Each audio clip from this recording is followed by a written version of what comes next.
Recently, nireview natin yung Infinix Hot 40 Pro. Solid performer for the price, 7,599 pesos. Naka-Helio G99 ka na. Tapos 256 gigs storage plus 8 gigs of memory. So, ngayon naman, unbox natin yung regular edition, the Infinix Hot 40. Ang pinagkaiba nito is mainly the chipset. It runs on the Helio G88 chipset. Tapos, yung camera nito is only 50 megapixel. Yung price difference is nasa 1,500 pesos. So, mabibili mo ito for 6,999 yung regular SRP. So, mapapaisip ka rin, di ba? Sa halagang 1,500, dapat ba kunin mo na lang yung Pro version para you get better performance, or itabi mo muna so that you can upgrade at a later date to a much better phone. Pag nagmura na yung mga phones, bumaba na yung mga presyo. So, explore natin ngayon ang Hot 40 Regular Edition. Let's go!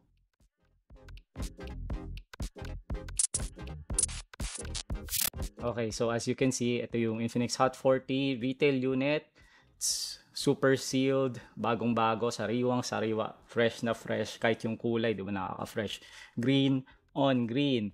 And in terms of looks, halos wala siyang pinagbago. Actually, parehong-pareho siya sa Hot 40 Pro. Yung pinakaiba lang yung mga detalye, which is the chipset, as you can see, pati na rin yung camera.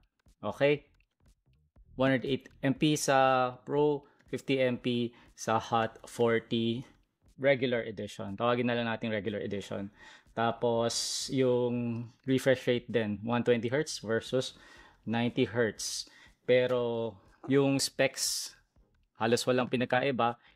256 gigs of storage plus 8 gigs of memory. Alright, umpisa na natin. Buksan na natin ang Hot 40 Regular Edition.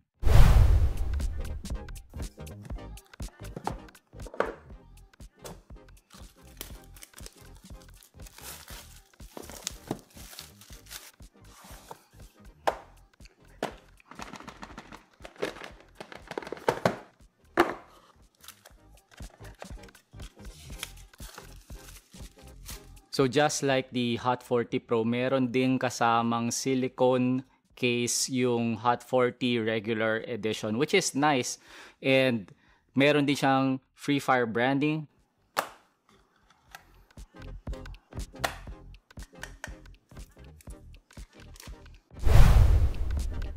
Ayan, so this is the Starlit Black colorway, and kung makita nyo sa sticker, meron itong NTC approval, which means gagana ito sa mga major carriers dito sa Pilipinas. So in case you were wondering, hawak ko ngayon yung Hot 40 Pro pati yung regular version, and parehong-pareho yung dalawa. Parang iisa lang yung kaha na ginamit sa phone na to. Meron itong quad LED flash, which is one of the features of the Hot 40 series. Bottom firing speakers, USB Type-C port, pati yung 3.5mm audio jack. If you look at the top panel, meron tayong vents for the top firing loudspeaker.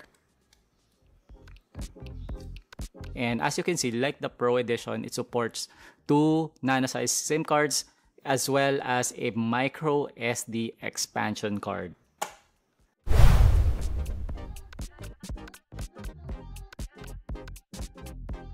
Android 13, Helio G88, 32 megapixel selfie, 50 megapixel main camera, expandable RAM, i-off natin ito.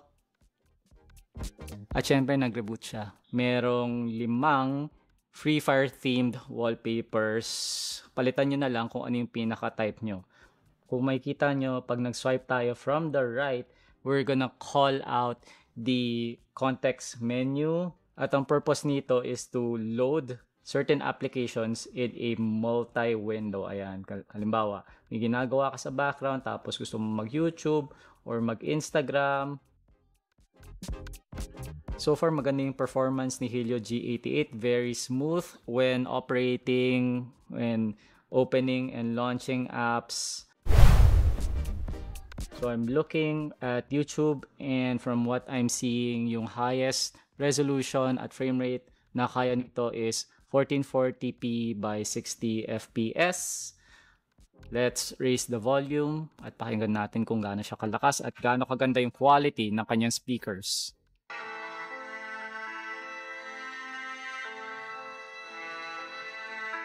Munti ko nang makalimutan na naka-IPS LCD lang tong phone na to kasi maganda yung kanyang viewing angles. Di ba usually pag naka-IPS LCD tayo, medyo nag-gray yung black lalo na pagka tinaasan mo yung brightness.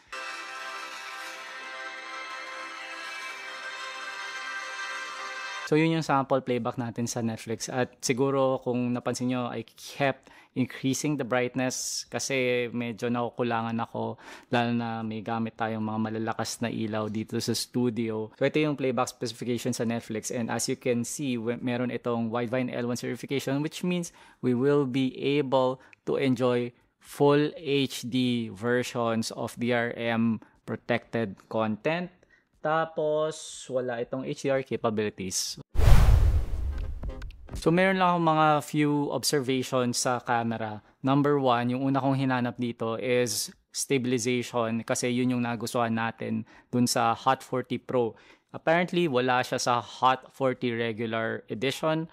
Tapos, number two, maganda yung flash, malakas. Meron siyang dalawang LED lights. Tapos, for the main camera na nasa likod, meron itong 4 na LED lights. So, for sure, makakatulong ito for low light situations. So, kuha tayo ng mga sample photos at papakita natin ngayon yan sa screen. Sabihin nyo na lang kung nagugustuhan nyo ba yung nakikita nyo or kung may napapansin pa kayo dun sa quality ng mga photos at videos.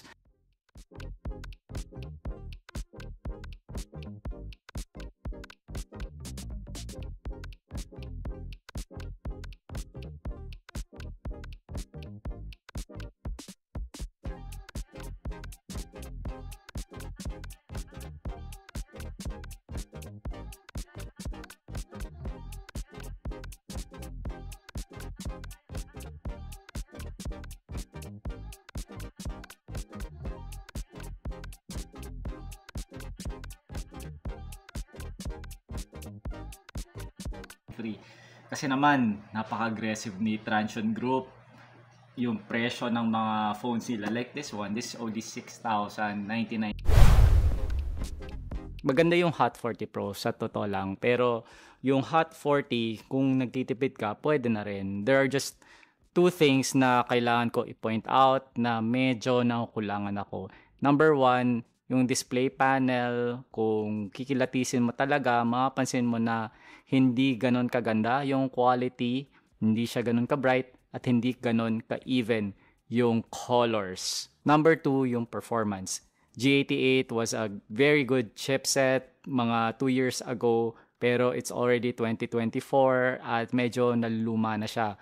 Tapos, yung storage natin is only eMMC. And when I'm looking at the transfer speeds, nako, talagang nakapailing na lang ako kasi below 50 megabytes per second. So, kahit sabihin natin na pasok sa use case natin yung G88, hindi naman tayo masyadong heavy gamer at hindi naman tayo masyadong gumagamit ng video editing apps, baka maka-affect ito sa user experience kasi pagdating sa loading time, tumatagal. With that being said, na-enjoy ko naman din ang phone na to. Maganda yung looks, kahit papano malinis at wala masyadong bloatware. So, ang tanong na lang dito is, worth it ba yung 1.5 na matitipid mo kung hindi mo kunin yung Hot 40 Pro? Kung na-miss nyo yung ating review, tignan nyo na lang kasi napakaganda ng Hot 40 Pro. Pero kung talagang tipid na tipid or ipapamigay mo lang din or iba yung gagamit, pwede na siguro yung Hot 40 Regular Edition. Lalo pagka mga bata, di ba? Ang ganda ng style. Meron kang Free Fire Edition na very cute. So ano sa tingin nyo? May point ba yung sinabi ko? Would you be willing to add 1,500 pesos for the Pro version or okay ka na sa regular edition for only 6,999 pesos? Let us know in the comment section at kung may tanong kayo sa phone na ito, sama nyo na rin para in case magkaroon tayo ng follow-up video, pwede natin i-cover. And we're gonna be publishing yung mga content natin tungkol sa Hot 40 and other phones sa ating YouTube channel. Abangan nyo na lang sa Tech Kuya. And once again, this has been Kuya Den. I'll see you guys in the next video. Paalam!